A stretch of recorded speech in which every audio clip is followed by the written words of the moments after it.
আপনার ফোন কি স্লো হয়ে যাচ্ছে? অপ্রয়োজনীয় অ্যাপসে র‍্যামের সমস্ত জায়গা খেয়ে নিচ্ছে। আসুন সমস্যার সমাধান করি ১ মিনিটেই।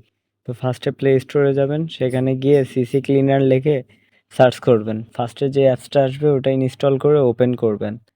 ওপেন করার পর এমন ইন্টারফেস আসবে, এখানে গেট স্টার্টে ক্লিক করবেন, তারপর নেক্সটে ক্লিক করবেন, আবার নেক্সট, আবার নেক্সট, আবার নেক্সটে ক্লিক করবেন। তারপরে এখানে প্রিমিয়াম ভার্সন চাবে, তো আমরা প্রিমিয়াম নিব না, এজন্য আমরা এটা কেটে দিয়ে স্টার্ট হেয়ারে ক্লিক করব। কিছু পারমিশন চাবে এখান থেকে, তো পারমিশন অ্যাক্সেস অ্যালাউ করে দিতে হবে।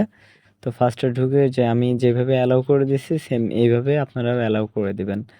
তারপর ইউজার অ্যাক্সেসে ঢুকবেন, ঢোকার পরে সিসি ক্লিনার এখানে পারমিশন অ্যালাউ করে দিবেন। দেওয়ার পরে ব্যাকে চলে আসবেন, অ্যালাউ নোটিফিকেশন পারমিশন, তো নোটিফিকেশন পারমিশনটাও অ্যালাউ করে দিবেন। পারমিশনটা অ্যালাউ করে দেওয়া হয়ে গেলে তখন ফাইন্ড জাঙ্ক এটাতে ক্লিক করার পরে দেখবেন যে এইভাবে একটা লোডিং নিবে। নেওয়ার পরে আপনার ফোনের র্যামের সমস্ত কিছু অপ্রয়োজনীয় অ্যাপস যা আছে এগুলো দেখা যাবে। তো আপনি এখানে ফিনিশ ক্লিন করে ক্লিনে চাপ দিলে এটা সমস্ত ক্লিন হয়ে যাবে। তো এমন সমস্ত ভিডিও পেতে আমাদের সাথেই থাকুন এবং আমাদের পেজটা ফলো করুন।